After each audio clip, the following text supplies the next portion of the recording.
They're standing by to walk us through Starhorn Royal Club's first win of the series.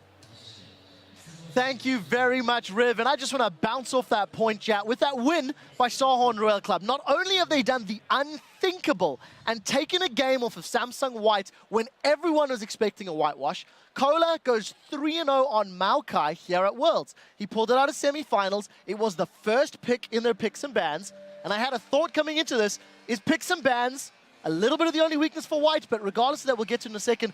What a game from Royal Club. I just want to, before everybody goes like, yeah, Samsung White did some things wrong, Royal Club did some things right. They actually found a way to get into late game with a late game comp, but get through the early game fine, and that's because they mixed up aggression picks with scaling picks. And I really like what they did with Rammus, Braum, and Tristana, having these frontline carries that can actually prevent the target selection from Samsung White. Rammus can taunt people, the Braum shield can block an entire Twitch ultimate. Combine that with the Rise and the Maokai they picked, and they have the late game crowd control in there as well. Right, and there's so many points here that make so much sense for Royal Club. So back in Game 1 and even in Game 2, the way that Samsung White are actually getting their leads are tower dives. They are ganks and they are very, very smart. In Game 1, they're like, we want Rise in the top lane.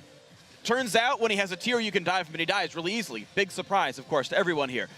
Picks up Maokai, way harder to kill as a champion, suddenly very successful, not able to get jumped on. Insec on Rammus, even if he's late to ganks, well, he's got Powerball to show up, turn fights around, and if Insec finds more counter ganks, Dandy loses one of his primary powers in this series, which is snowballing the early game lead, and suddenly you've got the makings of beating the Samsung White strengths and then taking it to late game where you're going to be fine. I especially like the Braum pick by Zero. I believe it's his first time, and Braum and Yasuo have historically just been the counters to Twitch because he is, in every sense, just a glass immobile cannon. He doesn't get to move as soon as he pops his ulti nearly as much as other AD carries, and the fact that Braum can just sit there and soak up spray and pray, it doesn't pierce past his unbreakable, so he can just sit in the front, soak up spray and pray, and a lot of Twitch's ability to influence teamfights comes through his piercing autos, and the fact that he can hit the backline through the front line. Braum completely negates that, and I think Imp will think twice next game about picking his favorite champion, Twitch. Well, Monte Cristo, we've talked a lot about the picks. I think that Singed champion pick is one that's questionable, but it's the second time that it's been run into Maokai. It won last time against TSM.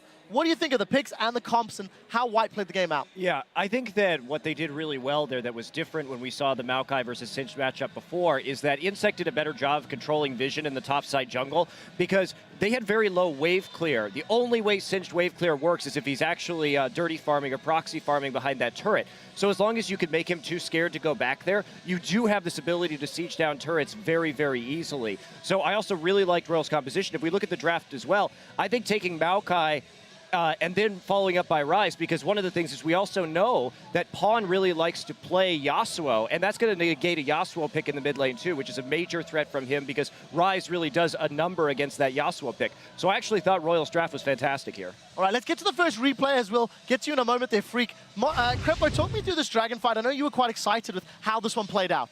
Yeah, if I can only remember exactly what happens here, but we'll roll the clip and we'll find out. Actually, I think Royal comes out on top here because they have these really good fights where they can just stack up CC all over, and then I think the Unbreakable from Zero here is going to completely negate whatever Imp tries to do. Dandy dies actually right here without doing anything except for Cataclysming Maokai, and gives Uzi a way to jump into the fight by giving him that reset. And this is basically how every single one of these fights is going, and that's what I actually wanted to highlight. Uzi will find a way to stay out of range of Fizz, survive long enough, then jump in or somehow magically get the reset and keep bouncing around. He's playing trampoline with Samsung White, and that's a pretty darn amazing thing to do at the World Finals. Yeah, Zero as well, right? He actually sets up his own stun. Like, the Unbreakable's on, he's blocking all the Twitch damage. When Unbreakable falls, he's basically already got the stun down, of course. This point was just, of course, great cleanup for the rest of Samsung White, the 2-on-2 there. I was just caught up with Zero being amazing, so there was still a fight going on. But, yeah, it was a lot of great individual performances. And we're seeing that sort of throughout here. We actually have another clip of Uzi being amazing, of more great team fights from Royal Club.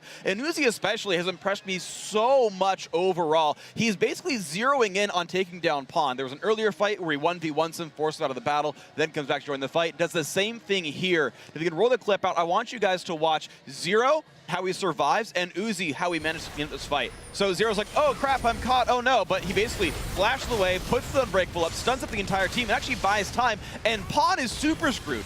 Gets knocked away from the Lantern. Uzi's on the chase, burns his flash to get away, but that's fine. He's going to reset back in. This shield doesn't even matter. And at this point, this is okay because you're going to have so much damage out. Unbreakable has still stopped all of his damage, and it's just purely cleanup crew for Uzi. Something small I want to highlight here is how the way Zero handled that fight. He gets caught, puts up Unbreakable, flashes out immediately, and as the fish is about to pop out of the ground, that's when he pops Unbreakable. He basically channels that cost time as he's being knocked up, gives him enough time to slow down the enemy team, get out of the team, and then right as he's dying, he pops Face of the Mount on himself, and later he comes back into the fight to do work. He's playing Braum at a really high level, even in laning phase. He always made the right decision given where his lane was, and I'm just impressed by his Braum play. I think fairly unanimously the desk agreed that if Royal Club could make it to late and punish a mistake from White, that was really their chance to win this series. Monte Cristo, Royal still had mistakes. Despite getting the 4-4, despite getting the Baron, they overcommitted, didn't go with the super minions. What do you think when you look at that game? Is this just going to be a 3-1 in the next one, or is this Royal Club again? If they survive, they're into the shot. It's probably going to be a 3-1 in the next one, just because we've seen these two very one-sided victories, and now we got a little bit closer in this one. And of course, there were still mistakes even when White was trying to capitalize. And for the first time, we may see White try something other than Twitch, as Doublelift was saying. This was Zero's first game on Braum, so now they know they have an answer. In fact, I think we may see the Tristana and Twitch like swap hands in the next game, just so White has a better feeling about what Royal's going to do and try and bait him into it instead. And I think specifically on Royal's side, they need to find other lane gankers for Insect. You can't vision control inside someone else's lane, like behind their turret. So if you can find, a Moby Boots, something like a Rammus, then Insect gets to keep getting those counter ganks, and Dandy has to always be afraid that he's going to get 2 for 0'd. Yeah, we'll have to find out 3-0 on those unique pocket picks, as Jat put it. Guys, we're going to check in with another Coke Zero viewing party, this time in Seattle, Washington, at the Cinemark Lincoln Square Cinema.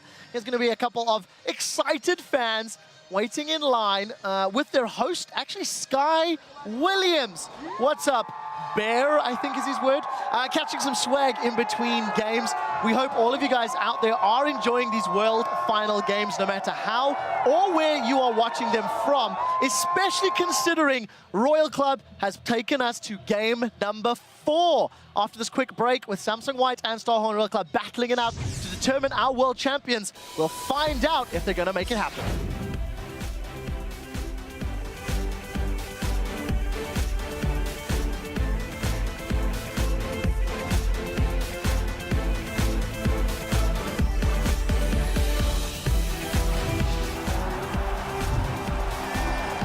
It will give Uzi the reset to jump over the top. Next target will be Pawn. He won't fall here. Currently a 2 for 1, but that will be quickly made 3. Gonna go low. Last second, Sonya's. Oh, here comes the cleanup team. He's oh my God! The flash over. Uzi will get it. He's gonna go towards him. Double kill down for Uzi. And that's going to be Cataclysm down on Nicola, but he's already mitigating the damage with Vengeful Maelstrom.